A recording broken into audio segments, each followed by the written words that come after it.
Assalamualaikum warahmatullahi wabarakatuh. Saya, mewakili teman-teman kelompok, ingin mencoba menjelaskan mengenai program yang telah kami laksanakan beserta proses pelaksanaannya.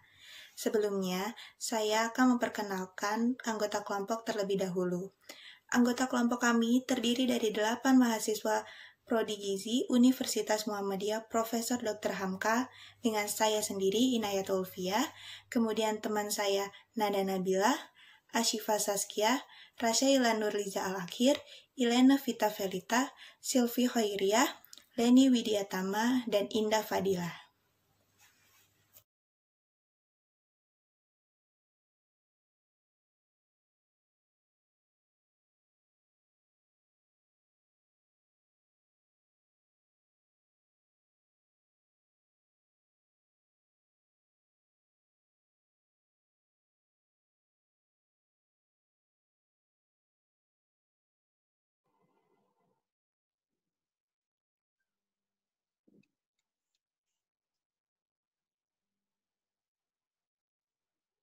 Analisis situasi, karakteristik wilayah.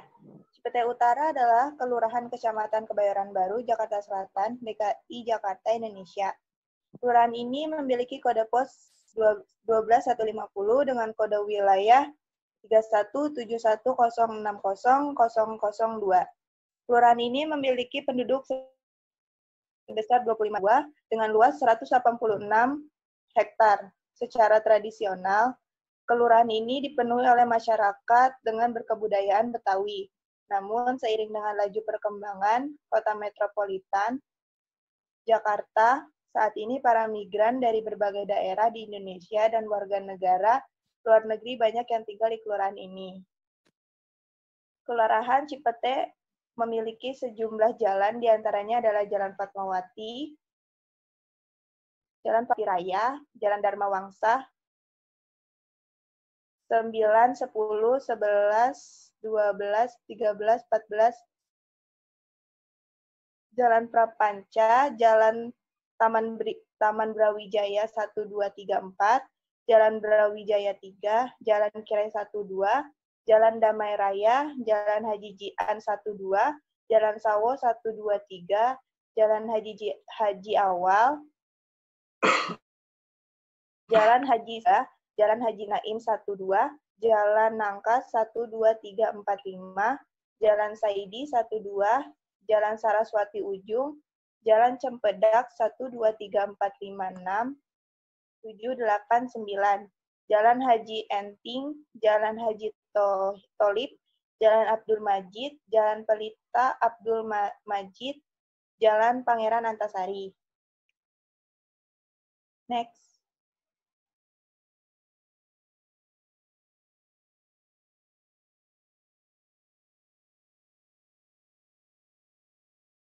Data demografi.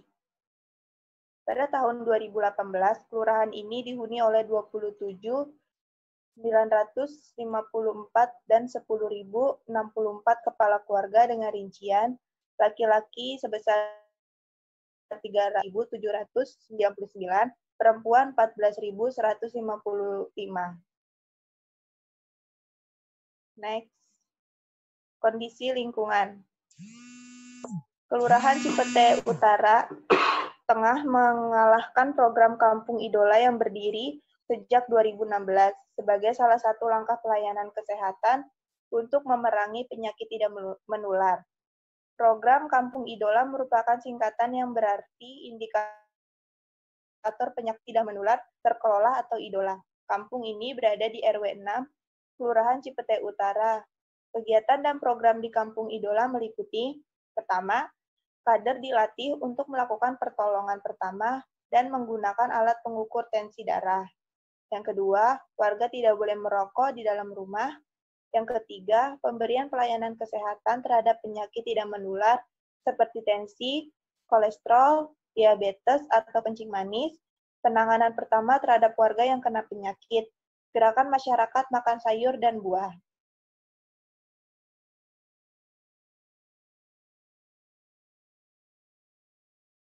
Cipete Utara memiliki luas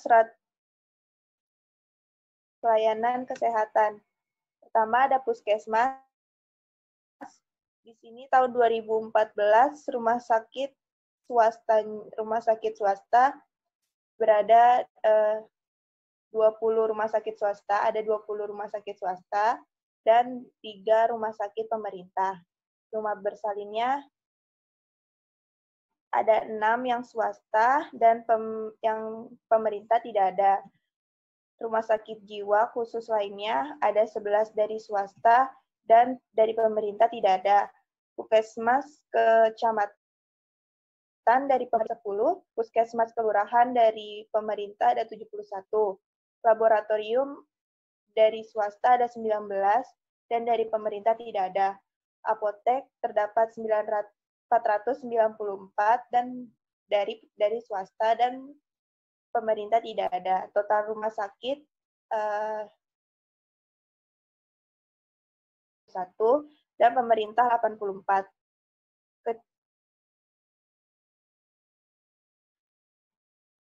Jumlah kunjungan rawat jalan di puskesmas tahun 2014, Kecamatan Jagakarsa 350.755. Pasar Minggu, Kecamatan Pasar Minggu 186.298. Kecamatan Cilandak 212.475. Kecamatan Pesanggerahan 388.675. Kebayoran Lama 240.583. Kebayoran Baru 250.089. Mampang Perapatan 241.449. Pancoran 251.074. Tebet 249.206. Setiabudi 246.401.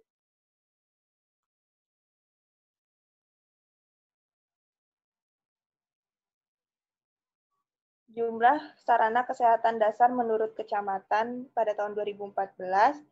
Pada Kecamatan Pasar Minggu terdapat praktek dokter umum sebanyak 6, praktek dokter gigi 119, praktek dokter spesialis 39, praktek dokter gigi spesialis 19, perawat dan perawat gigi 3, dan bidan 11.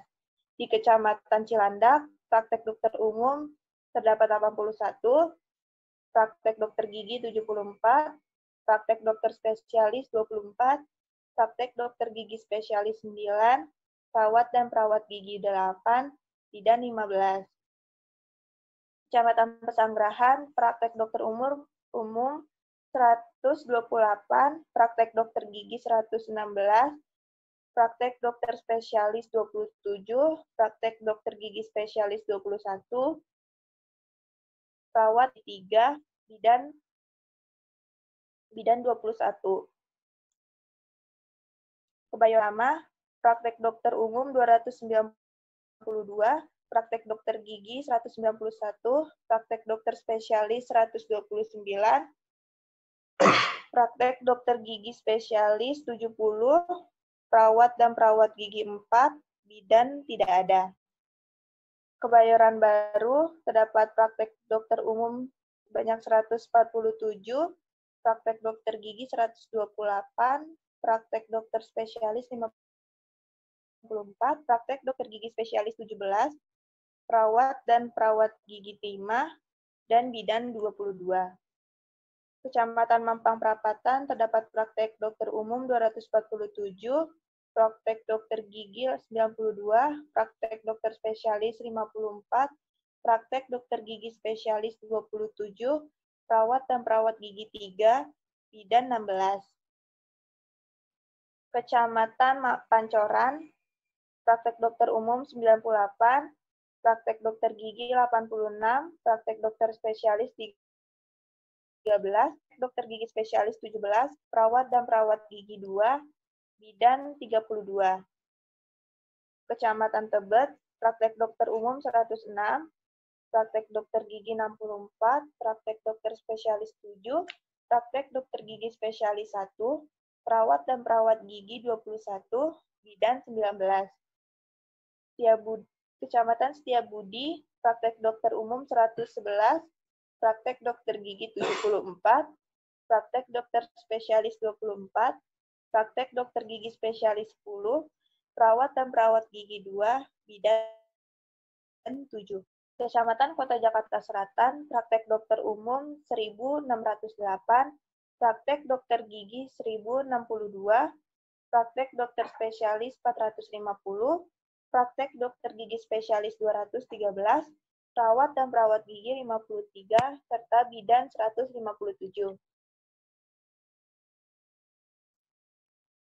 Kedua, ada Posyandu.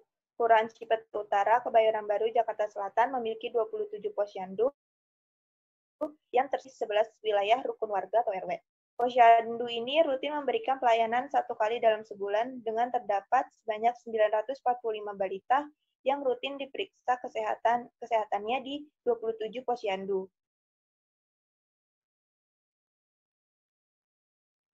Data Sumber Daya Manusia Kesehatan atau SDMK. Rumpun SDMK medis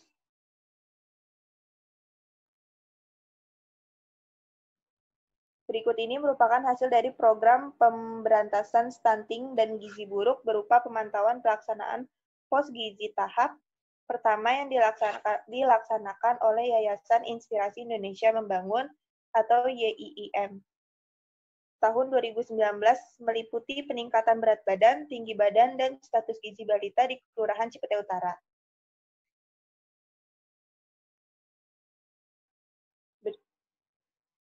Dari total 13 anak yang hadir dari awal pertemuan sampai akhir pertemuan terdapat 8 anak yang mengalami kenaikan berat badan setelah dilakukan kegiatan POS oleh YIIM 2019. Kemudian dari total 13 anak yang hadir dari awal pertemuan 2019.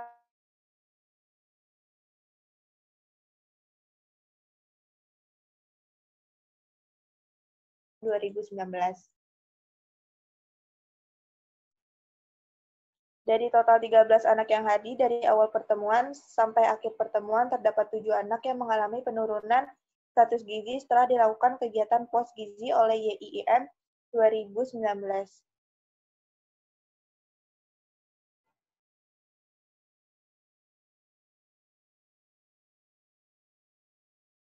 Kebersihan di RT wilayah Cipete dikatakan sudah cukup bagus karena kesadaran akan pentingnya menjaga lingkungan dan kesehatan telah cukup. Biasanya warga sekitar memiliki kegiatan setiap 2 bulan sekali di hari Jumat ada kegiatan Jumantik, yaitu Jumat Pemantau Jentik, dan setiap hari Selasa kegiatan kerja bakti bersama warga sekitar.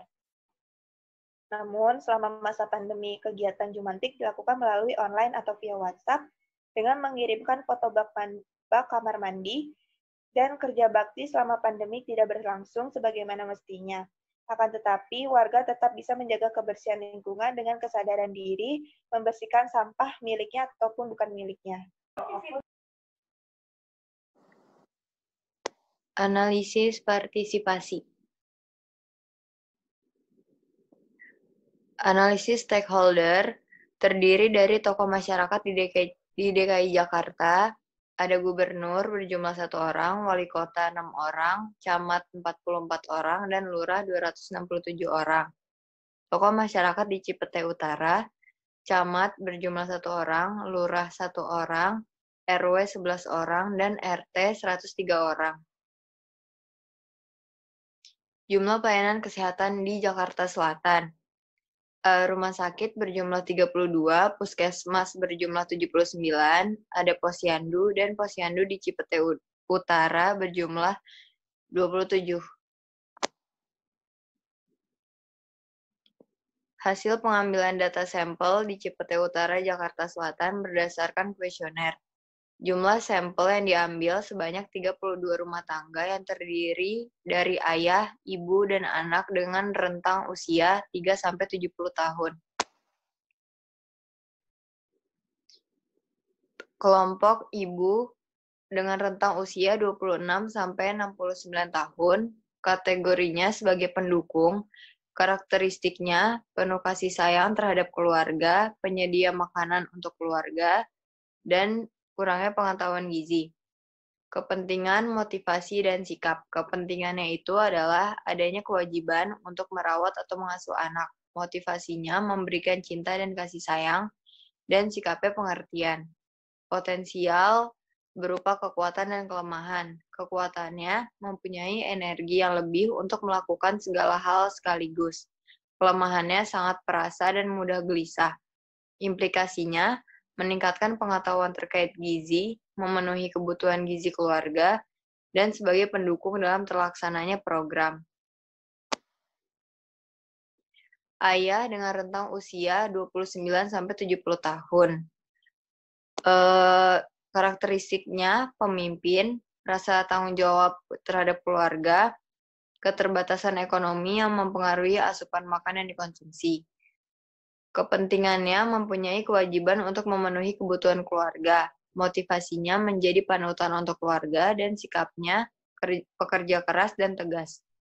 Kekuatannya seseorang yang tenang dan pelindung, berjuang untuk keluarga, memegang kendali keputusan dalam keluarga, dan kelemahannya kurangnya waktu untuk keluarga. Implikasinya memenuhi kebutuhan keluarga dan sebagai pendukung dalam terlaksananya program.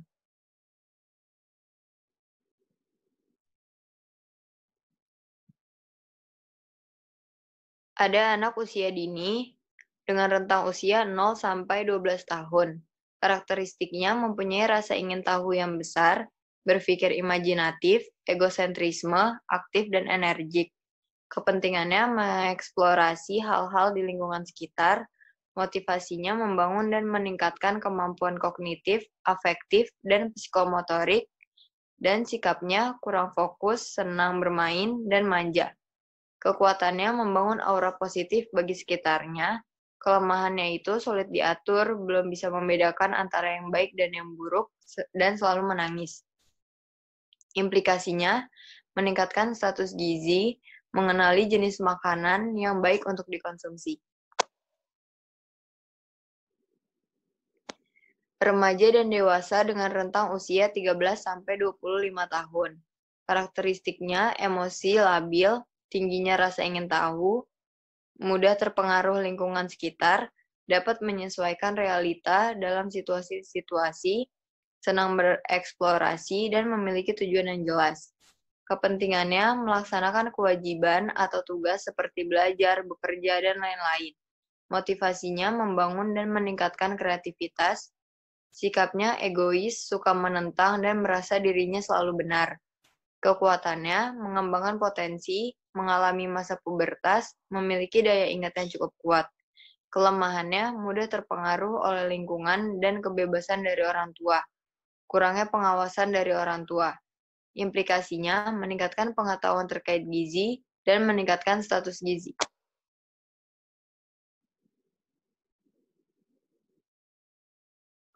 Berikut ada tingkat pendapatan. Dengan tingkat pendapatan kurang dari 1 juta berjumlah 5 rumah tangga, 1 juta sampai 2 juta berjumlah 6 rumah tangga, 2.500.000 sampai 4 juta berjumlah 15 rumah tangga, 4 juta. Problem 3. Langsung next aja.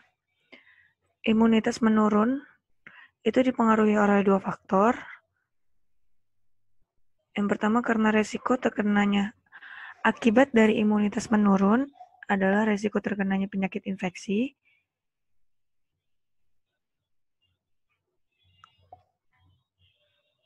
Kemudian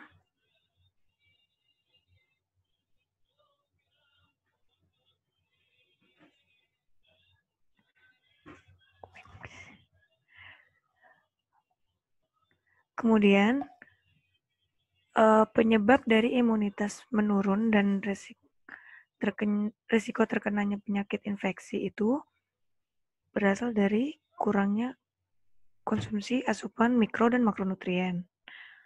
Jadi kalau misalnya apabila seseorang itu kurang mengkonsumsi asupan mikro dan makronutriennya tidak seimbang, itu akan menyebabkan menurunnya imunitas dan penyakit infeksi beresiko. Kemudian, kurangnya konsumsi asupan mikro dan makronutrien itu disebabkan oleh kurangnya ketersediaan pangan bergizi. Kenapa? Karena zat mikro dan makro itu berasal dari asupan pangan yang bergizi. Kayak contoh misalnya, kalau saya dan teman-teman mengkonsumsi buah dan sayur secara cukup, itu secara kurang, maka kami akan di dalam tubuh kami akan mengalami kekurangan vitamin dan mineral, kemudian gizi makro dan mikronya, karbohidrat, protein, lemaknya kami kurang. Selanjutnya, kurangnya ketersediaan pangan dan gizi itu disebabkan oleh kurangnya kesadaran keluarga terkait gizi. Kenapa berkaitan antara pangan bergizi dengan kesadaran keluarga? Karena bagaimanapun juga orang yang di rumah, mohon maaf,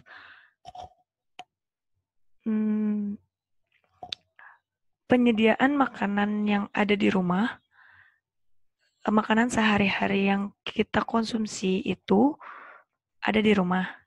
Nah, kalau misalnya dari keluarga, terutama ibu, yang mendominasi pemberian makanan kepada anak-anak dan keluarga, karena ibu yang belanja, ibu yang mempersiapkan semuanya, ibu yang memasak. Kalau si ibu itu kurang kesadaran bahwa gizi itu penting, gizi seimbang itu penting, maka bahan pangan yang dibeli oleh ibu itu berkurang. Maksudnya kurangnya ini pangan yang sesuai dengan pedoman gizi seimbang untuk kecukupan gizi orang rumah, kayak gitu. Terus selanjutnya, kurangnya kesadaran keluarga terkait gizi disebabkan oleh kurangnya edukasi pedoman gizi seimbang kepada masyarakat. Hubungannya, karena dalam satu keluarga adanya penambahan pengetahuan di dalam suatu keluarga. Jadi sadar atau tidaknya suatu keluarga tersebut itu berdasarkan apa yang mereka ketahui, kayak gitu. Nah, kalau di dalam suatu wilayah, dalam suatu RT atau wilayah atau suatu tempat tinggal yang dimana warganya itu kurang adanya edukasi atau penyuluhan terkait gizi, maka pengetahuan keluarga pun ikut berkurang gitu. Kalau dia berkurang pengetahuannya, maka akan terjadilah si keluarga ini belum sadar gitu, belum tahu. Karena belum tahu, jadi dia belum sadar kalau bahwa pentingnya konsumsi buah dan sayur di dalam rumah untuk mencukupi kebutuhan gizi keluarga gitu. Kemudian kurangnya edukasi pedoman gizi seimbang kepada masyarakat itu disebabkan dari sosialisasi yang kurang masif, dari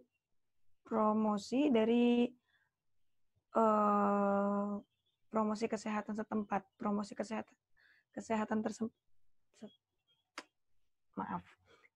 sosial yang kurang masif dari promosi kesehatan setempat. Promosi kesehatan setempat ini bisa dikatakan dari posyandu, kemudian masif di sini maksudnya itu kuat gitu. Jadi sosialisasinya itu kurang kuat dari bagian promosi kesehatan puskesmas tersebut gitu. Puskesmas di daerah situ, di kecamatan itu. Nah, akibatnya kalau misalnya dari sebuah puskesmas, programnya itu tidak rutin memberikan sosialisasi kepada masyarakat terkait edukasi pedoman gizi seimbang, yang dimana menjelaskan bahwa pentingnya konsumsi sayur dan salah satunya adalah pentingnya konsumsi sayur dan buah, maka akan timbullah permasalahan-permasalahan yang saya sebutkan tadi sebelumnya. Gitu. Jadi asal muasalnya ini berawal dari sosialisasi yang kurang kuat dari posyandu. Mohon maaf, dari puskesmas. Gitu. Next. Objektif 3-nya.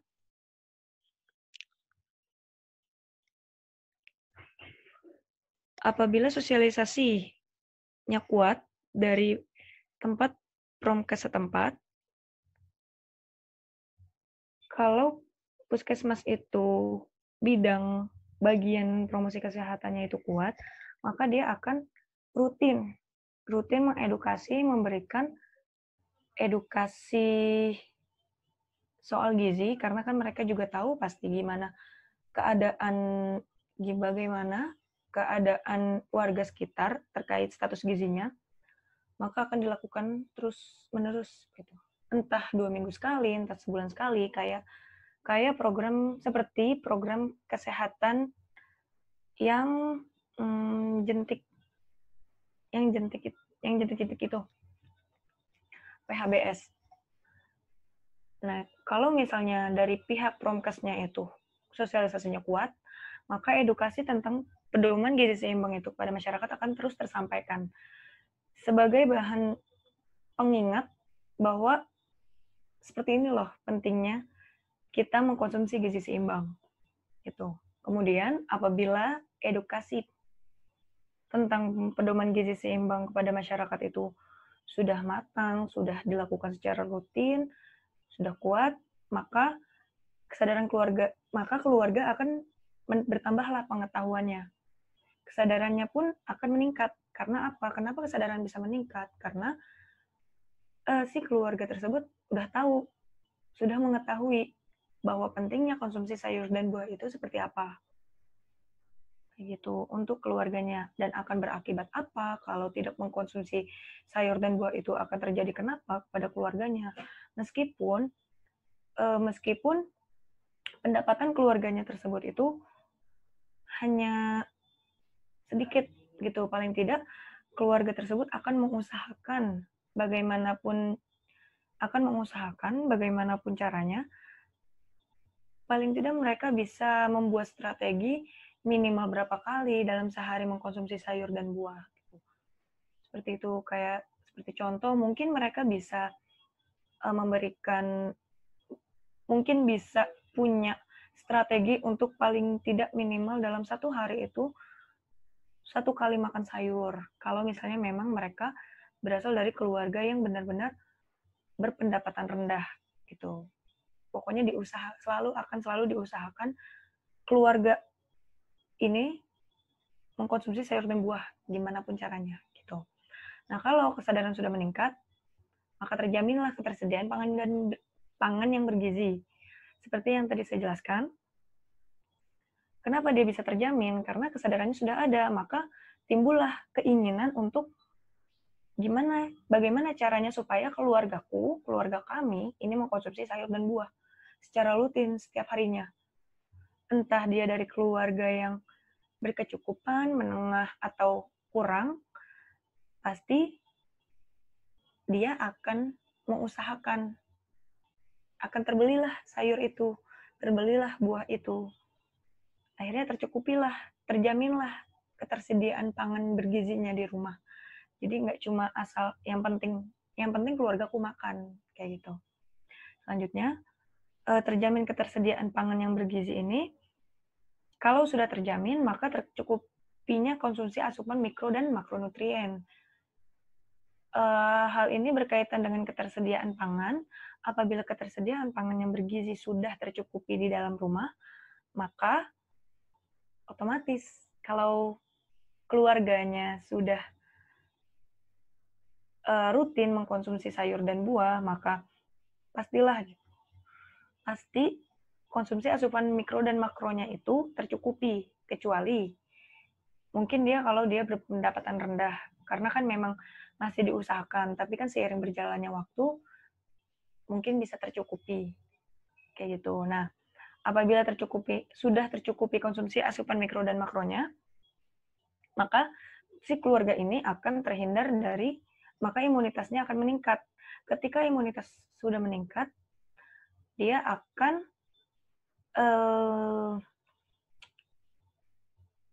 berkurang memiliki resiko terkena penyakit infeksi yang menular. Gitu. Seperti itu. Sekian penjelasan untuk penetapan masalah.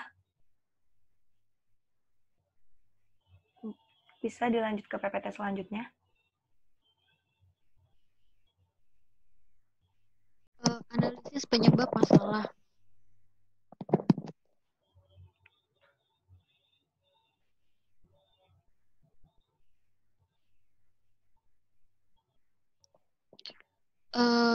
Yang pertama, faktor permasalahannya ada manusia.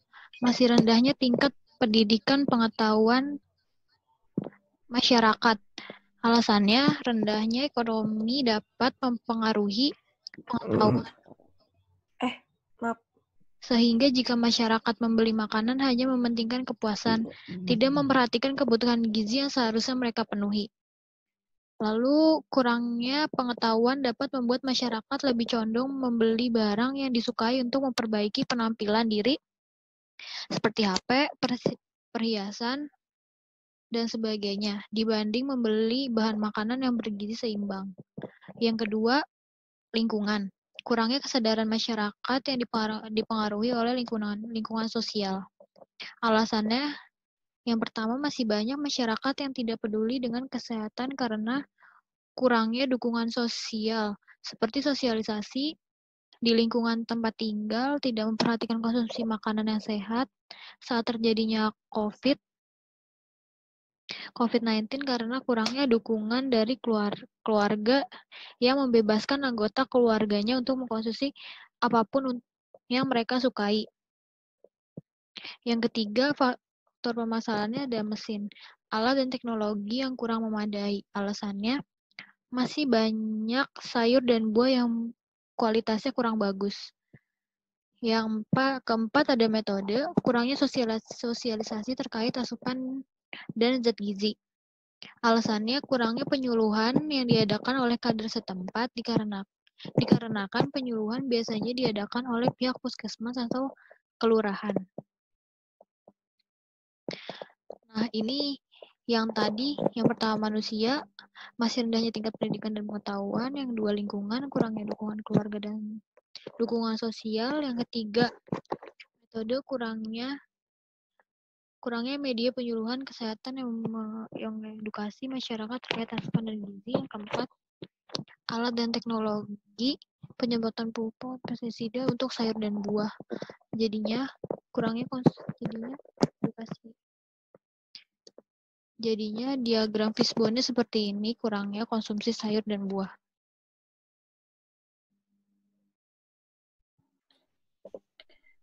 Kemudian di sini ada penetapan tujuan dan sasaran.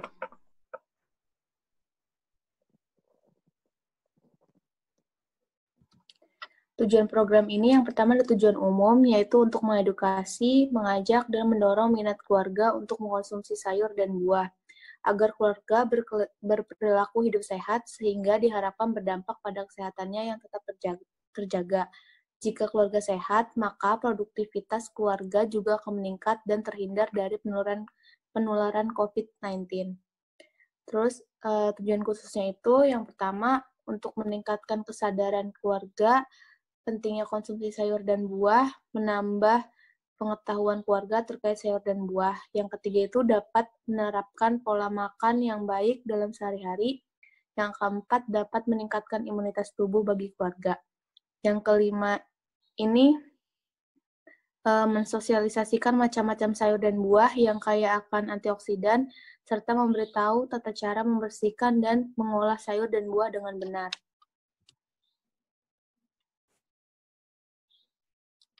Sasarannya itu kepada ibu, karena ibu itu sebagai peran pendukung dalam terlaksananya program dan penyedia bahan makanan untuk memenuhi kebutuhan gizi keluarga.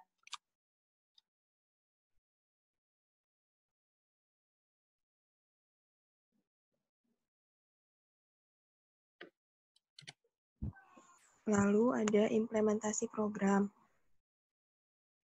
Next. Alternatif program penanggulangan masalah. Meningkatkan konsumsi sayur dan buah. Tujuan jangka panjangnya. Spesifiknya, kasus meningkatnya konsumsi buah dan sayur. Measurable, cakupan, keluarga terukur dengan kuesioner dan demo masak. Achievable, komitmen yang kuat. Realistik, tujuan yang cukup realistis. Timely, target 3 hari. Waktu target. Next. Lalu membiasakan diri untuk mengkonsumsi buah dan sayur, tujuan jangka pendeknya. Spesifiknya, kasus kurangnya konsumsi buah dan sayur. Measurable, cakupan keluarga terukur dengan kuesioner dan demo masak. Agresif, komitmen yang kuat. Realistik, tujuan cukup realistis. Timely, target 3 hari. Next. Intermediate result-nya, meningkatkan dorongan agar mengkonsumsi buah dan sayur di rumah tangga. Lalu meningkatkan pengetahuan dan kesadaran diri untuk mengkonsumsi buah dan sayur. Sasarannya adalah ibu. Next. Desain pelaksana. Meningkatnya konsumsi buah dan sayur di rumah tangga. Indikatornya, mengkonsumsi buah dan sayur. Targetnya sebelum edukasi itu mengkonsumsi kurang dari 1 porsi per hari. Setelah edukasi, mengkonsumsi 3 porsi per hari. Lalu indikator kedua, tersedianya buah dan sayur. Targetnya sebelum edukasi, tersedianya buah dan sayur masing-masing satu jenis, atau hanya tersedia salah satu antara buah atau sayur. Setelah edukasi, tersedianya buah dan sayur lebih dari 2 jenis. Lalu meningkatnya pengetahuan dan informasi mengenai zat gizi pada buah dan sayur. Indikatornya, peningkatan pengetahuan dan informasi mengenai zat gizi pada buah dan sayur yang dapat meningkatkan sistem imun tubuh. Target sebelum edukasi, belum tahu atau tidak paham. Target setelah edukasi, menjadi tahu atau paham. Next. Meningkatkan kesadaran diri untuk mengkonsumsi buah dan sayur. Indikatornya, peningkatan kesadaran diri untuk mengkonsumsi buah dan sayur. Target sebelum edukasi, tidak mau mengkonsumsi buah dan sayur. Target setelah edukasi, mau mengkonsumsi buah dan sayur. Next. Ada asesmen bobot program intervensi. Kriterianya itu adalah money, material, time, manpower, severity of problem, social and community, sustainability, visibility, social risk, dan policy. Bobot kriterianya itu adalah total ada 35. Lalu ada meningkatkan konsumsi bahan makanan yang bervariasi di rumah tangga. Total skor bobot itu adalah 205. Lalu ada mengoptimalkan pola asuh orang tua. Skor bobot total itu 192. Lalu yang terakhir meningkatkan pola konsumsi dan informasi mengenai asupan dan buah. Skor bobotnya adalah 206. Next.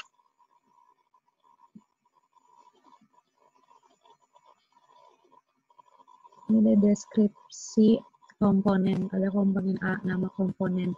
Melakukan edukasi terkait pentingnya konsumsi buah dan sayur selama pandemi COVID-19. Biayanya itu kosong. Terus lalu ada komponen keterangan, yaitu pelaksanaan program ini bertujuan untuk memberikan edukasi dan pengetahuan terkait pentingnya mengkonsumsi buah dan sayur selama pandemi COVID-19 dalam memelihara kesehatan dan mempertahankan daya tahan tubuh.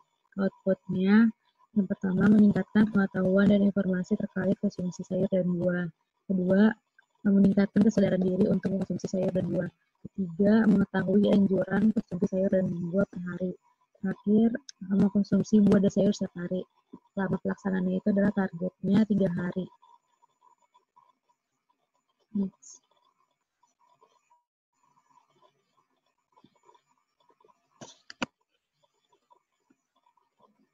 Ada komponen B, nama komponen monitoring dan evaluasi. Lalu ada komponen keterangan, memberikan pretest dan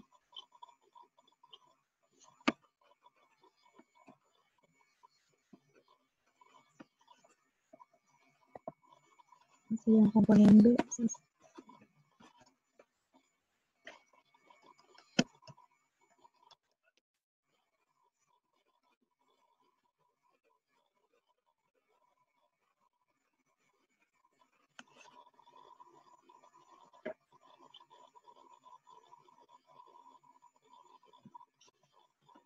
Yang komponen B belum.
Lalu ada komponen B, nama komponen itu monitoring dan evaluasi. Komponen keterangannya itu memberikan pretest dan post-test pada responden, kemudian hasil pretest dibandingkan dengan hasil post-test. Outputnya meningkatkan pengetahuan dan informasi terkait konsumsi sayur dan buah. Yang kedua, meningkatkan kesadaran diri untuk mengonsumsi sayur dan buah. Yang ketiga, mengetahui anjuran konsumsi sayur dan buah per hari. Yang terakhir, mengonsumsi buah dan sayur setiap hari. Selama pelaksanaan itu adalah targetnya 3 hari. Next.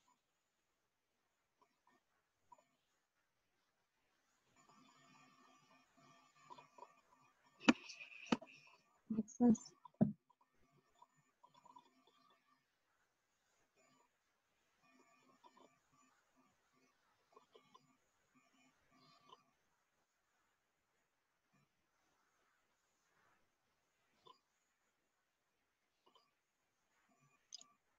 Lalu ada tabel Hipopok. Inputnya itu dana untuk kegiatan, bahan dan materi penyuluhan, tempat pelaksanaan penyuluhan, alat-alat untuk penyuluhan, peserta penyuluhan, alat-alat pendukung, pengumpulan data, transportasi, panitia pelaksana, dukungan dari pemerintah setempat, dukungan dari tokoh masyarakat. Prosesnya itu penyuluhan mengenai pentingnya konsumsi sayur dan buah.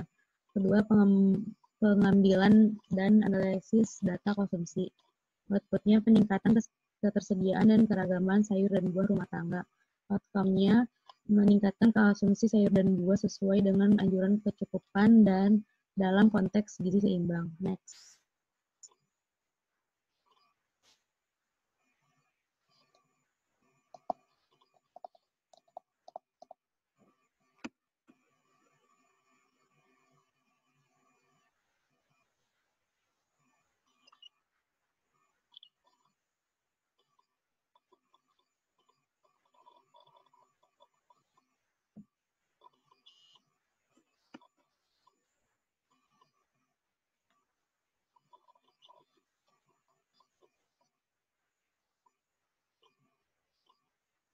Terus ini ada PPM, itu Project Planning Matrix.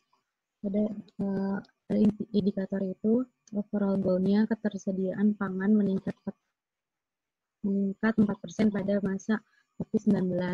Hasilnya, setidaknya 65% keluarga mengalami peningkatan pola konsumsi asupan sayur dan buah. Sumber datanya itu adalah melalui pretest, post-test, dan survei akhir.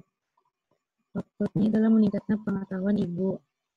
Outputnya peningkatan kesadaran manfaat program edukasi gizi tentang pentingnya asupan sayur dan buah. Indikatornya setidaknya 65% dari target sasaran tahu tentang informasi pengedukasian yang baik tentang konsumsi makanan. Sumber datanya itu adalah melalui pretest dan post-test. Next.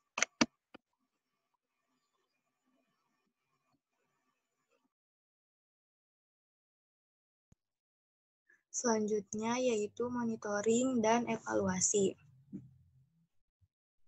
Next.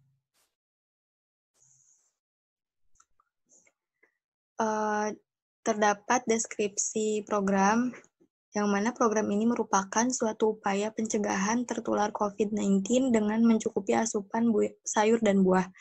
Kami mengedukasi dan mengajak ibu-ibu sebagai responden secara daring atau dalam jaringan melalui via grup WhatsApp dengan harapan utamanya agar responden dapat menerapkan dan mengajak kembali seluruh anggota keluarganya untuk berperilaku sehat dengan mengkonsumsi sayur dan buah setiap harinya.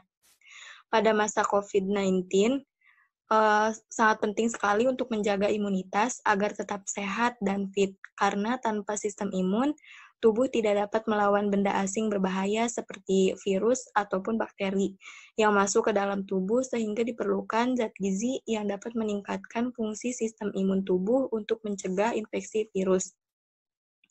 Zat gizi tersebut meliputi vitamin A, vitamin B6, vitamin C, vitamin E, zinc, dan probiotik yang didapatkan saat kita mengkonsumsi sayur dan buah setiap harinya. Next. Sebelum menjalankan program, terlebih dahulu kami melakukan penyebaran kuesioner untuk melihat proporsi kasus yang akan diteliti dan menentukan sasaran. Pelaksanaan program diikuti oleh 32 responden dengan waktu pelaksanaan yaitu selama 3 hari berturut-turut, mulai dari tanggal 30 Juni 2020 sampai dengan 2 Juli 2020. Agenda yang dilakukan di hari pertama itu perkenalan, penjelasan maksud dan tujuan mengundang responden ke dalam grup WhatsApp, kemudian pengisian pretest untuk mengetahui gambaran tingkat pengetahuan responden terhadap materi yang akan disampaikan. Agenda di hari selanjutnya yaitu pelaksanaan edukasi gizi melalui video yang dibagikan melalui grup WhatsApp, yang kemudian dilanjutkan dengan pengisian post-test untuk memperoleh gambaran tentang kemampuan yang dicapai setelah berakhirnya penyampaian materi. Agenda hari terakhir yaitu pelaporan pengadaan buah dan sayur, yang mana responden mengirimkan bukti terkait konsumsi buah dan sayur di rumah dengan pengambilan gambar pada buah dan sayur yang dihidangkan oleh keluarga di rumah. Next. Untuk kegiatan sebelum dimulai, itu kita melakukan pretest dan post-test. Ini di sini ada link pretest dan post-test. Next. Lalu ada hasil pretest dan post-test, yang mana hasil ini menunjukkan semua responden memiliki hasil yang meningkat.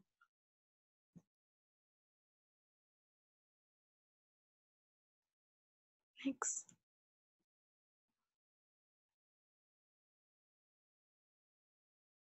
Sebanyak 32 responden memiliki hasil pretest dan post-test dengan keterangan meningkat. Monitoring dan evaluasi. Untuk indikator, yaitu pengetahuan ibu terkait konsumsi buah dan sayur ditingkatkan, mekanisme pelaporan, hasil pretest dan post-test, asupan konsumsi buah dan sayur, Next. Lalu indikator selanjutnya yaitu asupan konsumsi buah dan sayur ditingkatkan minimal 1 hari sekali secara rutin.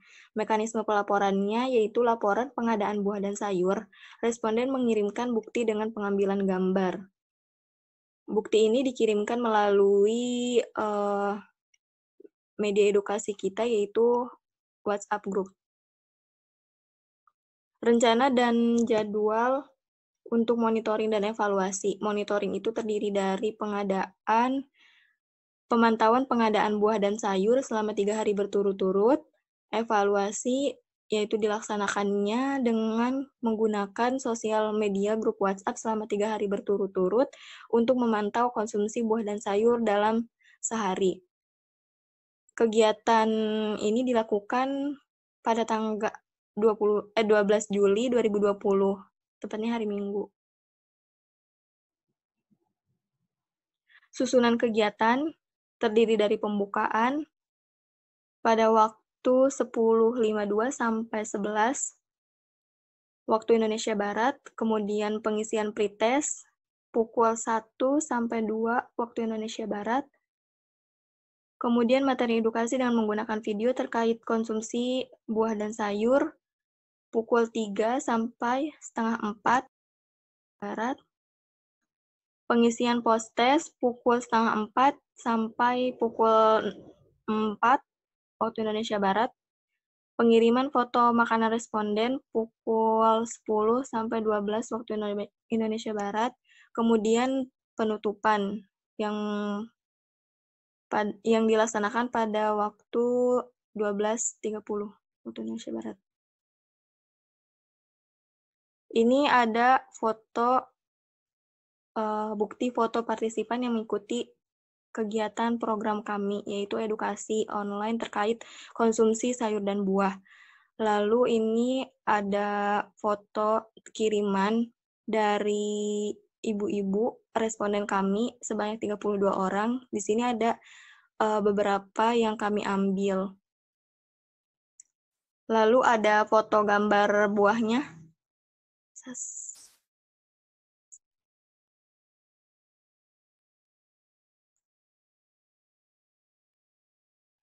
Sekian dari kami. Kurang lebihnya mohon maaf. Wassalamualaikum warahmatullahi wabarakatuh.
satu indikator perilaku hidup bersih dan sehat atau PHBS adalah makan sayur dan buah. Agar tetap bugar, setiap anggota keluarga pun harus makan sayur dan buah setiap hari.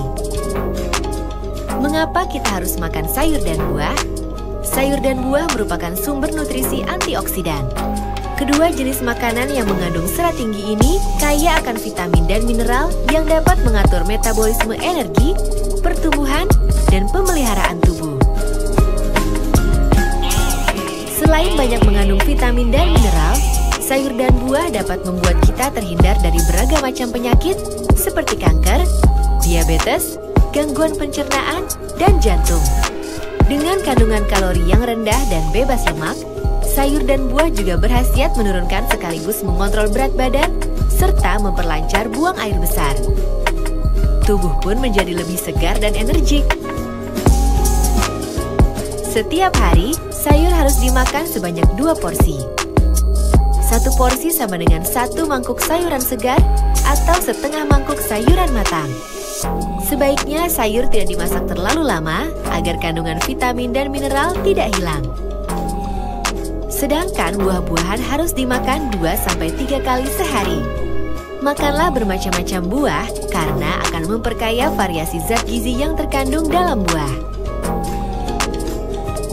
Lalu, sayur dan buah seperti apa yang harus kita konsumsi?